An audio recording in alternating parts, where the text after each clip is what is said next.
warahmatullahi wabarakatuh. Sampurasun, wilujeng enjing pemirsa sadaya.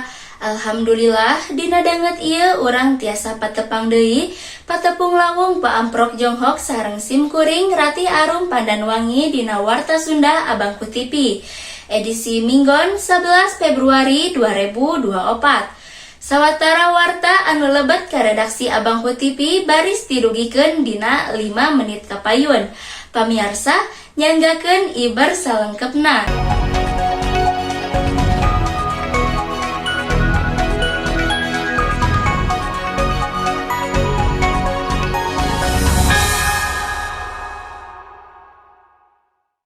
Alat transportasi anu masih keneh ngagunakeun tanaga jalma nyaeta sapeda. Sapeda nyaeta alat transportasi roda 2 anu dioperasikeun ku hiji jalma. Cara ngagunakeun alat transportasi ieu babari nyaeta ku cara dibose. Aya rupa-rupa jenis sapeda, kayaning sapeda gunung, sapeda tilap, sapeda piksi, sapeda balap, jeung sajabana.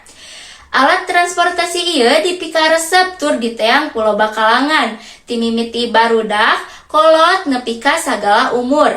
Najan kitu, kiwari pamake sapeda beuki ngurangan, sarta diganti ku alat transportasi sejen. Barudak sakola zaman kiwari jarang ngagunakeun sapeda, lolobana ngagunakeun motor.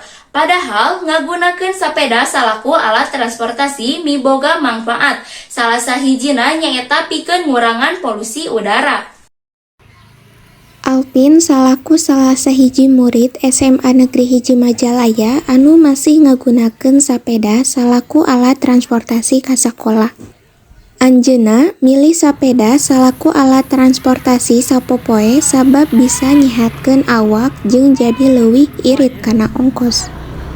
Alpin merlukeun waktu 15 menitan nalika indit ka sakola. Aya sababaraha alat anu kudu dipake nalika ngagunakeun sapeda, saperti palindung siku, helm, jeung sapatu. Aya oge sababaraha alat tambahan khusus dina sapeda sangkan leuwih geunaheun. Saperti ngagunakeun batere anu bisa ngahampangkeun nalika ngaboseh.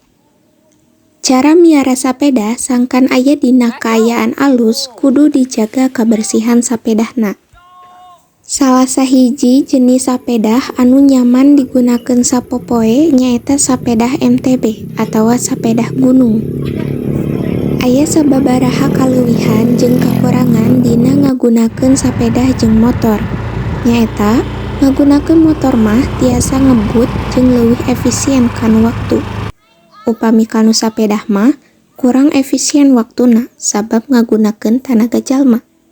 Dina danget ieu sim kuring parantos terhubung sareng rekan sim kuring Laila Sari anu aya di SMA Negeri Hiji Majalaya.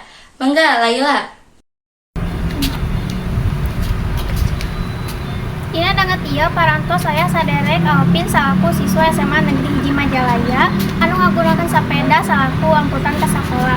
Kumaha damang? Alhamdulillah. Di dia abdi gaduh sababaraha tarosan anu ngeunaan sapeda alat transportasi ka sakola. Kumaha saderek milih sapeda salaku alat transportasi ka sakola? Sabab kana sapeda lebih hemat sareng lebih sehat.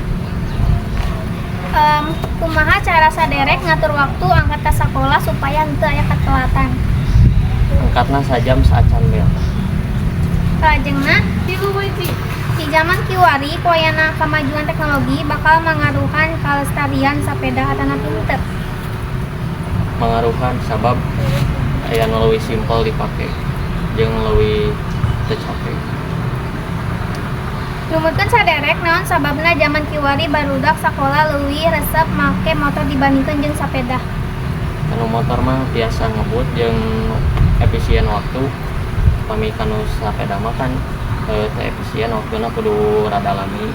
Jadi barudak sakola ieu leuwih resep kanu efisien waktu. Hatur nuhun kana paartosana sim kuring Laila Sari pamit undur diri diuikeun deui ka Rati nu aya dina studio. Hatur nuhun ka saderek Laila anu parantos ngadugikeun informasi.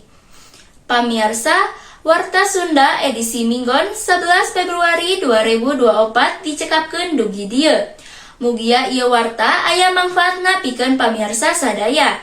Hapunten kana sagala kalepatan, simkuring Ratih Arum Pandanwangi sareng rekan-rekan seja amit undur. Wassalamualaikum warahmatullahi wabarakatuh.